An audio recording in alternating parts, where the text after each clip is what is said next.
शांती. आज आहे 22/10/2025 ची मुरली. महावाक्य आहे, गोड मुलांनो, तुम्ही जेव्हा कोणालाही ज्ञान समजावून सांगता किंवा भाषण करता तर बाबा बाबा असे म्हणत समजावून सांगा. बाबांची महिमा करा तेव्हा तीर लागेल. प्रश्न आहे, बाबा भारतवासी मुलांना विशेष कोणते प्रश्न विचारतात? उत्तर आहे, तुम्ही भारतवासी मुले जी इतकी श्रीमंत होता, सर्व गुण संपन्न, 16 कला संपूर्ण देवता धर्माचे होता, तुम्ही पवित्र होता, काम कटारी चालवत नव्हता, अतिशय श्रीमंत होता, मग तुमचे इतके दिवाळे कसे निघाले आहे? याचे कारण ठाऊक आहे? मुलांनो, तुम्ही गुलाम कसे काय बनलात? इतकी सर्व धनसंपत्ती कुठे गमावलीत? विचार करा, तुम्ही पावन असणारे पतित कसे बनलात? तुम्ही मुले देखील अशा प्रकारच्या गोष्टी बाबा बाबा असे म्हणत इतरांना देखील समजावून सांगा, तर त्यांना सहज समजेल. ओम शांती. ओम शांती म्हटले तरी देखील बाबांची जरूर आठवण आली पाहिजे. बाबांचे सर्वात पहिले म्हणणे आहे, मन मना भव. जरूर यापूर्वी देखील सांगितले आहे, तेव्हाच तर आता देखील सांगत आहेत ना.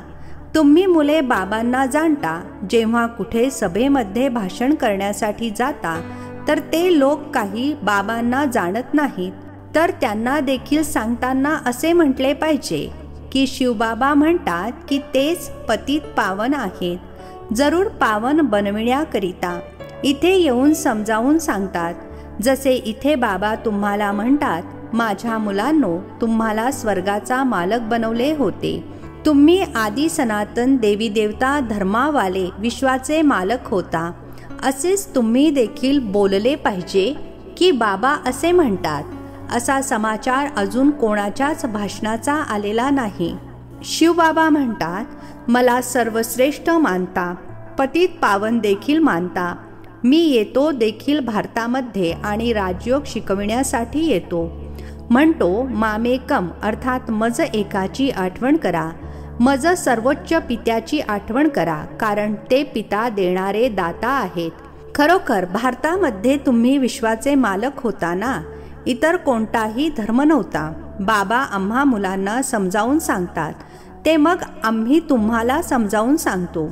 बाबा म्हणतात, तुम्ही भारतवासी किती श्रीमंत होता, सर्व गुण संपन्न, 16 कला संपूर्ण देवता धर्म होता, तुम्ही पवित्र होता, काम कटारी चालवत नव्हता, खूप धनवान होता. मग बाबा म्हणतात, तुमचे इतके दिवाळे कसे निघाले आहे? याचे कारण माहीत आहे का? तुम्ही विश्वाचे मालक होता. आता तुम्ही विश्वाचे गुलाम का बनला आहात? सर्वांकडून कर्ज घेत राहता. इतके सर्व पैसे कुठे गेले? जसे बाबा भाषण करत आहेत तसेच तुम्ही देखील भाषण करा, तर भरपूर लोक आकर्षित होतील. तुम्ही मुले बाबांची आठवण करत नाही, त्यामुळे कोणालाही तीर लागत नाही, ती ताकद मिळत नाही. खरे तर तुमचे असे एकच भाषण ऐकतील तर कमाल होईल. शिवबाबा समजावून सांगतात, भगवान तर एकच आहेत, जे दुःख हरता सुख करता आहेत. नवीन दुनिया स्थापन करणारे आहेत. याच भारतामध्ये स्वर्ग होता. हिरे माणकांचे महाल होते. एकच राज्य होते. सर्वजण क्षीरखंड होते.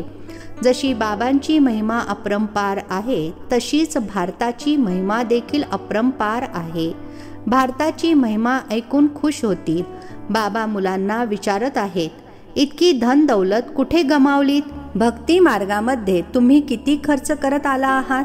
किती मंदिरे बनवता? बाबा म्हणतात, विचार करा, तुम्ही पावन असणारे पतित कसे बनलात? म्हणतात देखील ना, बाबा दुःखामध्ये तुमची आठवण करतो, सुखामध्ये करत नाही. परंतु तुम्हाला दुःखी बनवतो कोण? वारंवार बाबांचे नाव घेत राहा.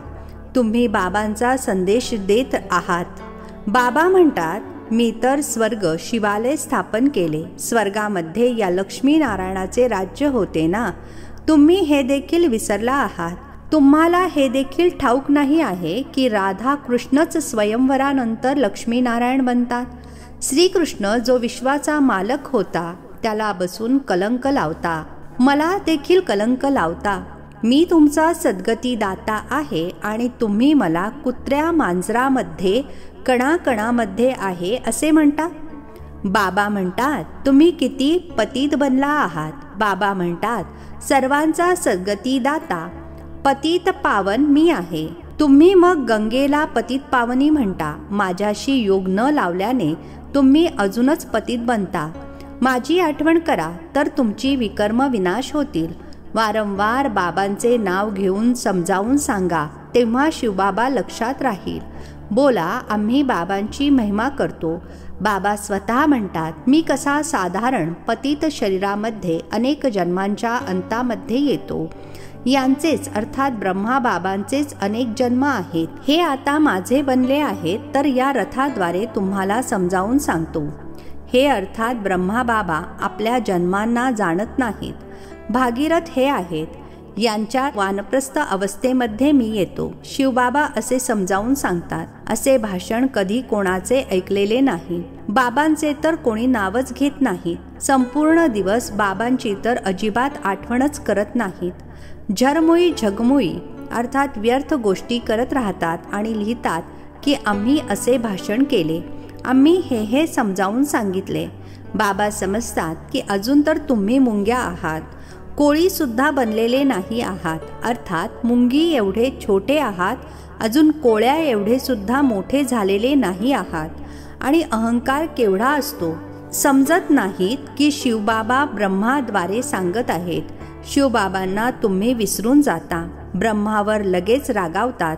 बाबा म्हणतात, तू फक्त माझीच आठवण कर. तुझे काम माझ्याशी आहे. माझी आठवण करताना, परंतु तुम्हाला देखील माहीत नाही आहे की बाबा काय चीज आहेत, कधी येतात. गुरु लोक तुम्हाला म्हणतात की कल्प लाखो वर्षांचे आहे आणि बाबा म्हणतात की कल्प आहेच 5000 वर्षांचे. जुनी दुनिया सो मग नवीन होईल, नवीन सो मग जुनी होते. आता नवीन दिल्ली आहे कुठे? दिल्ली जेव्हा परिस्तान बनेल तेव्हा नवी दिल्ली म्हणणार. नवीन दुनियेमध्ये नवी दिल्ली होती यमुनेच्या तीरावर. तिथे लक्ष्मीनारायणाचे महाल होते, परिस्तान होते. आता तर कब्रस्तान होणार आहे. सर्व जमिनीमध्ये गाडले जाणार आहेत. म्हणून बाबा म्हणतात, मज सर्वोच्च पित्याची आठवण करा तर पावन बनाल. नेहमी असे बाबा बाबा म्हणत समजावून सांगा. सांगताना तुम्ही बाबा असे नाव बोलत नाही, म्हणून तुमचे कोणी ऐकत नाही. बाबांची आठवण न राहिल्याने तुमच्यामध्ये ते जौहर अर्थात ती ताकद भरत नाही. तुम्ही देह अभिमानामध्ये येता. बंधनात असणाऱ्या ज्या मार खातात त्या तुमच्यापेक्षा जास्त आठवणीमध्ये राहतात. किती धावा करतात. बाबा म्हणतात, तुम्ही सर्व द्रौपदी आहात ना. आता तुम्हाला विवस्त्र होण्यापासून वाचवतात. काही माता देखील अशा असतात ज्यांना कल्पापूर्वी देखील पूतना इत्यादी नावे दिली होती. तुम्ही विसरला आहात. बाबा म्हणतात, भारत जेव्हा शिवालय होता तेव्हा त्याला स्वर्ग म्हटले जात होते. इथे मग ज्यांच्याकडे बंगला, विमान इत्यादी आहे ते समजतात आम्ही तर स्वर्गामध्ये आहोत. किती मूढमती अर्थात बुद्धू आहेत. प्रत्येक गोष्ट सांगत असताना बोला. बाबा म्हणतात की हे हठयोगी तुम्हाला मुक्ती थोडीच देऊ शकतील. जर का सर्वांचे सद्गती दाता एकच आहेत तर मग गुरु कशासाठी करता? काय तुम्हाला संन्यासी बनायचे आहे की हठयोग शिकून ब्रह्ममध्ये लीन व्हायचे आहे? लीन तर कोणी होऊ शकत नाही. पाठ सर्वांना बजावयाचाच आहे. सर्व ॲक्टर्स अविनाशी आहेत. हा अनादी अविनाशी ड्रामा आहे. मोक्ष कोणाला कसा बरे मिळू शकेल? बाबा म्हणतात, मी या साधूंचा देखील उद्धार करण्यासाठी येतो. मग गंगा पतित पावनी कशी होऊ शकते? तुम्ही पतित पावन मला म्हणता ना. तुमचा माझ्याशी योग तुटल्याने हे हाल झाले आहेत. आता पुन्हा माझ्याशी योग लावा तर विकर्म विनाश होतील. मुक्तिधाममध्ये पवित्र आत्मे राहतात.